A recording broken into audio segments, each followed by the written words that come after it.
جمال الوجود بذكر الإله وتصفو الحياة بنور هداه.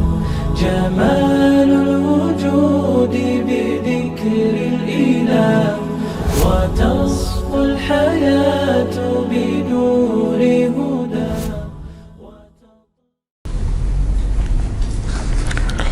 اعوذ باللہ من الشیطان الرجیم. بسم اللہ الرحمن الرحیم. رب اشرح لی صدری ویسر لی امری واحلل عقدۃ من لسانی یفقہوا قولی. اللہم صلی علی وسلم نبینا محمد. السلام علیکم ورحمۃ اللہ وبرکاتہ. الحمدللہ الحمدللہ الحمدللہ. تمام تعریفیں اللہ کے لیے اور حمد و ثنا اللہ تعالیٰ کے لیے.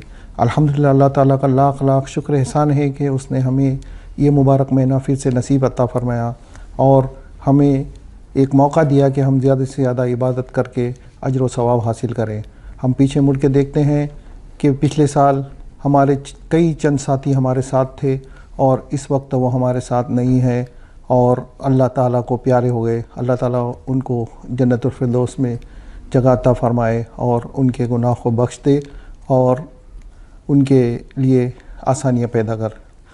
آج ہمیں اللہ تعالیٰ نے یہ موقع دیا ہے کہ ہمیں یہ مبارک مہینہ نصیب ہوا ہے، تو آئیے ہم سب مل کر زیادہ سے زیادہ عبادت کر کے اجر و ثواب حاصل کرنے کی کوشش کریں گے. میں اردو کمیونٹی بحرین کا بہت ہی مشکور و ممنون ہوں کہ اس نے مجھے موقع دیا کہ میں آج آپ کے سامنے ایک ایسے صحابی کے بارے میں کچھ باتیں رکھوں جن کا شمار عشرہ مبشرہ میں سے ہے. دراصل عشرہ مبشرہ کسے کہتے ہیں؟ عشرہ مبشرہ وہ اصحاب ہیں جن کے بارے میں حضور اقدس محمد مصطفیٰ صلی اللہ علیہ وسلم نے اپنی زندگی میں ہی جنت کی بشارت دی تھی ان کو. اور آج ہم جن صحابی کے بارے میں بات کریں گے ان کا نام ہے طلحہ بن عبید اللہ رضی اللہ تعالیٰ عنہ. طلحہ بن عبید اللہ رضی اللہ تعالیٰ عنہ کا تعلق جو ہے وہ بنو تمیم قبیلے سے ہے اور ان کے والد کا نام جو ہے وہ تھا عبید اللہ بن عثمان اور ان کے والد جو ہے وہ ایمان نہیں لائے تھے اور ان کی والدہ کا نام تھا صوبہ بنت عبداللہ. اور روایت میں آتا ہے کہ کچھ عرصے کے بعد ان کی والدہ نے ایمان قبول کر لیا تھا. دراصل اس چھوٹے سے وقفے کے اندر اور اس چھوٹے سے ٹائم میں اتنے عظیم صحابہ کے بارے میں واقعات بیان کرنا اور ان کی زندگی کے بارے میں گفتگو کرنا آسان کام نہیں ہے.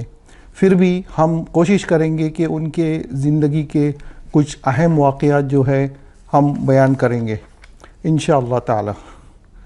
ہم دیکھتے ہیں کہ آج کل جو ہے بچے اور بڑے بھی جو ہے کسی نہ کسی کو فالو کرتے ہیں، لیکن ہمیں چاہیے کہ ہم ایسے صحابہ کی زندگیوں کو غور کریں، ان کی زندگیوں کو فکر کریں اور ان کے بارے میں زیادہ سے زیادہ معلومات حاصل کر کے ہم اپنے بچوں کو بھی ان کے بارے میں بتائیں اور کوشش کریے کہ ہم ایسے صحابہ کو فالو کریں، نہ کہ جیسے کہ آج کل ہم دیکھتے ہیں بچوں نے اپنے ذہنوں میں الگ الگ ہیرو بنا رکھے ہیں اور بچے بڑے الگ الگ فلمیں اور کارٹونز کے ذریعے اپنے ذہن میں کچھ الگ الگ چیزیں رکھتے ہیں.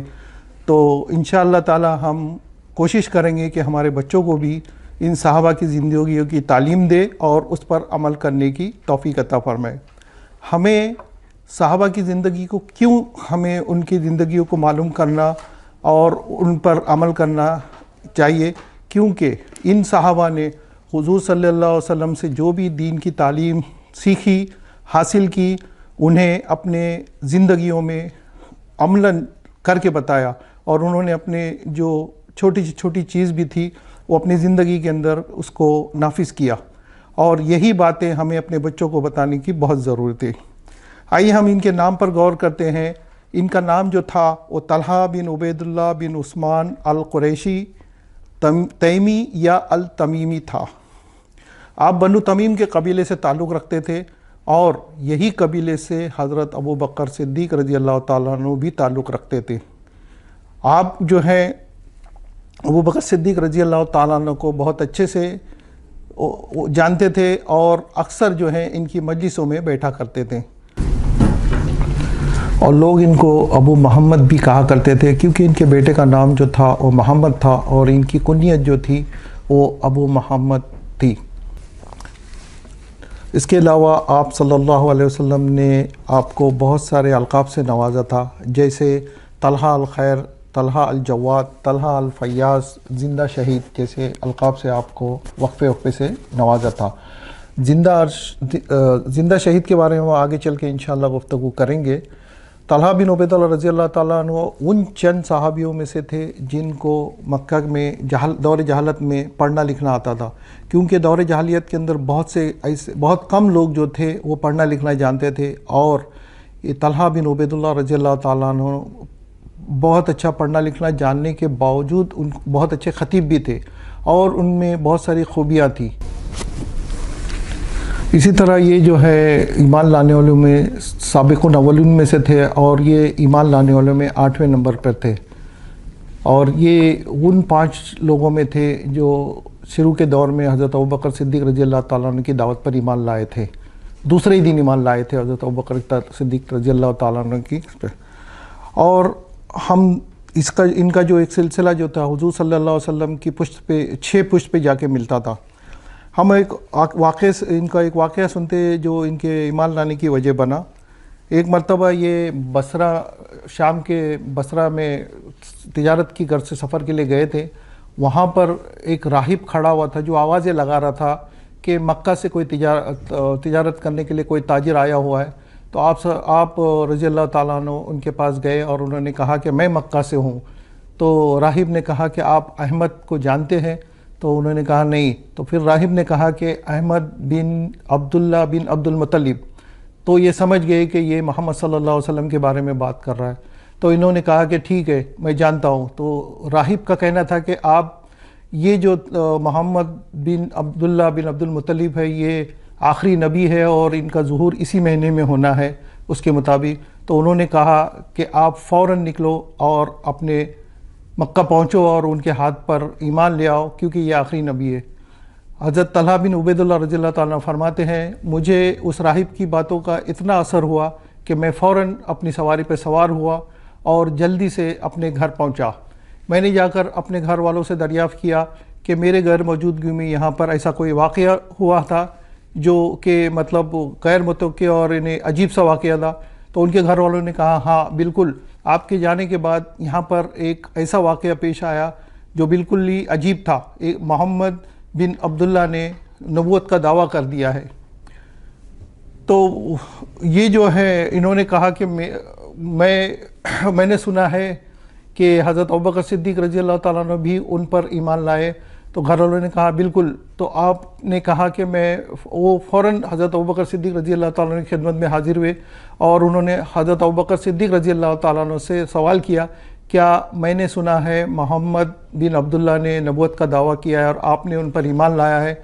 تو حضرت ابوبکر صدیق رضی اللہ تعالیٰ نے کہا ہاں بالکل، آپ نے بالکل صحیح سنا ہے، یہ حضرت محمد نے نبوت کا دعویٰ کیا ہے اور ہم ان پر ایمان لائے ہیں۔ تو انہوں نے کہا کہ اس راہب کا قصہ جو ہے حضرت ابوبکر صدیق رضی اللہ تعالیٰ عنہ کو سنائے اور کہا کہ مجھے محمد کے پاس لے چلو۔ پھر یہ ان کے پاس گئے اور حضور صلی اللہ علیہ وسلم نے کچھ قرآنی آیتیں ان کو پڑھ کے سنائی جو شروع میں حضور صلی اللہ علیہ وسلم پر نازل ہوئی تھی، اور حضرت طلحہ بن عبید اللہ کو حق کی دعوت دی اور وہ ایمان لائے۔ یہ ان 5 لوگوں میں شامل تھے جو حضرت ابوبکر صدیق رضی اللہ تعالیٰ عنہ کی دعوت پر ایمان لائے تھے اور سابقون اولون میں 8ویں نمبر پر شامل ہو گئے۔ جب طلحہ بن عبید اللہ رضی اللہ تعالیٰ عنہ ایمان لے آئے تو ان کے خاندان والوں نے ان پر ظلم ڈھانا شروع کیا اور ان کے پورے خاندان میں کوحرام سمجھ گیا۔ خاص کر ان کی والدہ نے ان کو بہت سارے تکلیفیں دی اور انہیں برا بھلا کہا، کیونکہ ان کی والدہ کا خواب تھا کہ میں میرے بیٹے کو سردار بناؤں گی، اور حضرت طلحہ بن عبید اللہ رضی اللہ تعالیٰ عنہ کے اندر وہ ساری خوبیاں موجود تھی جو ایک سردار میں ہونی چاہیے۔ طلحہ بن عبید اللہ رضی اللہ تعالیٰ عنہ نے حق کی راہ میں بہت ساری آزمائشیں برداشت کی اور بہت سارے تکلیفیں برداشت کی۔ اس کے بعد میں جب ہجرت کا حکم ہوا تو آپ مدینہ حضور صلی اللہ علیہ وسلم کے ساتھ ہجرت کر گئے، اور حضور صلی اللہ علیہ وسلم کے خاص لوگوں میں ان کا شمار تھا، اور انہوں نے جب تک حضور صلی اللہ علیہ وسلم زندہ تھے جتنے غزوات کیے اس میں سب میں یہ شامل ہوئے سوائے غزوہ بدر کے۔ غزوہ بدر میں ان کے شامل نہ ہونے کی ایک وجہ یہ تھی کہ حضور صلی اللہ علیہ وسلم نے ایک غزوہ بدر سے پہلے ایک وقف بنایا تھا جو کہ ابو سفیان کا قافلہ ادھر آ رہا تھا، اس کے پیچھے ان کی ٹوہ میں ان کو ایک قافلے کو بھیجا تھا، اور حضرت طلحہ بن عبید اللہ رضی اللہ تعالیٰ عنہ اس قافلے کے پیچھے گئے، لیکن حضرت یہ ابو سفیان کا جو قافلہ تھا ان کو چکمہ دے کے بہت دور نکل گیا، اور جب تک حضرت ابو طلحہ رضی اللہ تعالیٰ عنہ واپس آتے جنگ بدر ختم ہو چکی تھی، لیکن اس کے باوجود حضور صلی اللہ علیہ وسلم نے ان کو مال غنیمت میں سے حصہ دیا تھا۔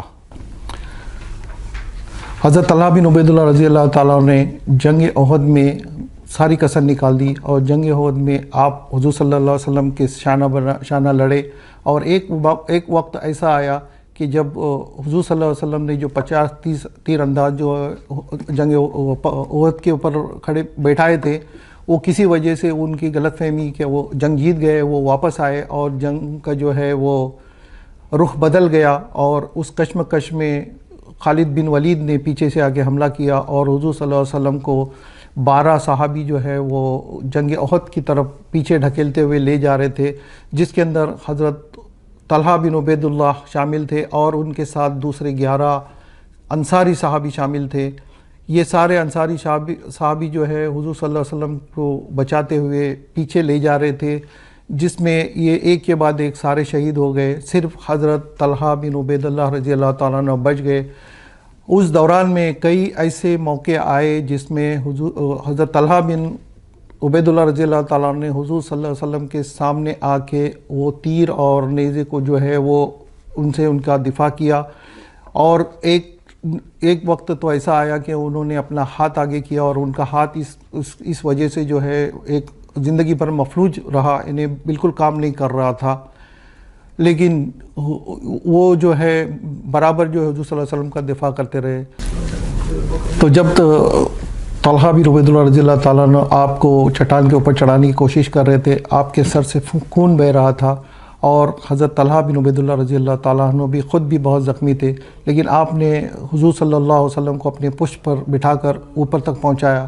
تب حضور صلی اللہ علیہ وسلم نے ارشاد فرمایا، طلحہ کے لیے تو جنت لازمی ہے۔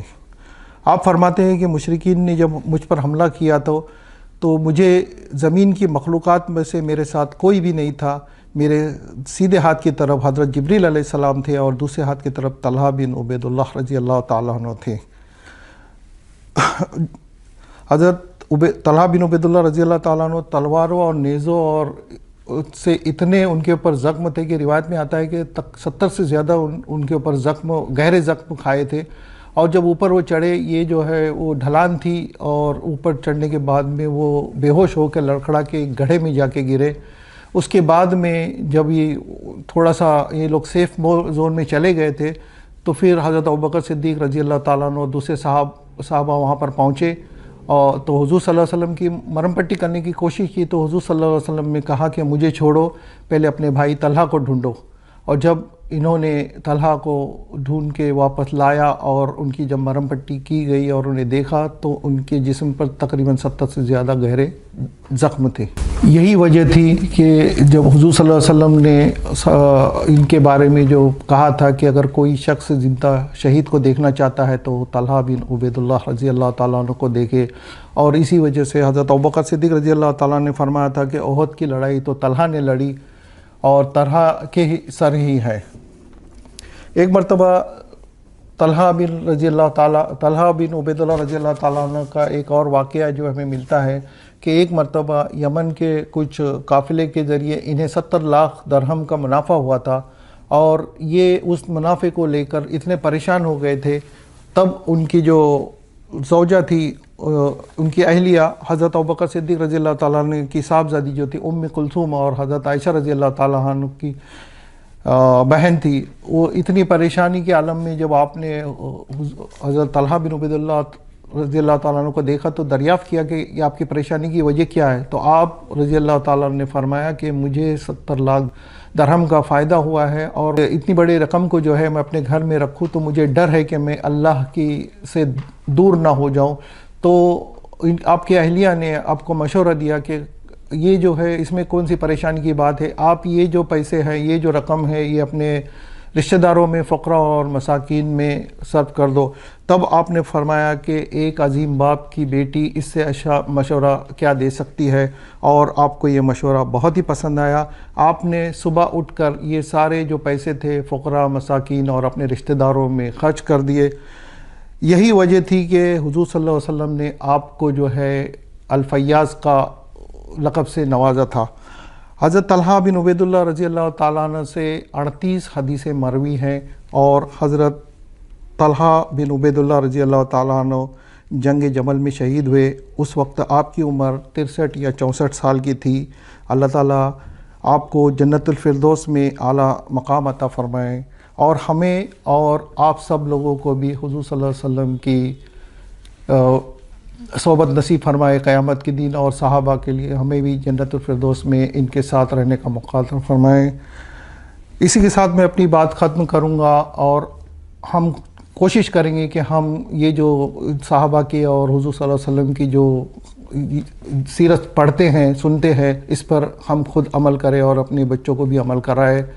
میں آپ سب لوگوں سے یہ گزارش کروں گا کہ آپ لوگ زیادہ سے زیادہ جو ہے وہ صحابہ کی سیرت کو پڑھنے کی کوشش کریں۔ اسی بات پر میں اپنی بات کو ختم کرتا ہوں۔ ربنا تقبل منا انک انت السمیع العلیم وتب علینا انک انت التواب الرحیم۔ جزاک اللہ خیر۔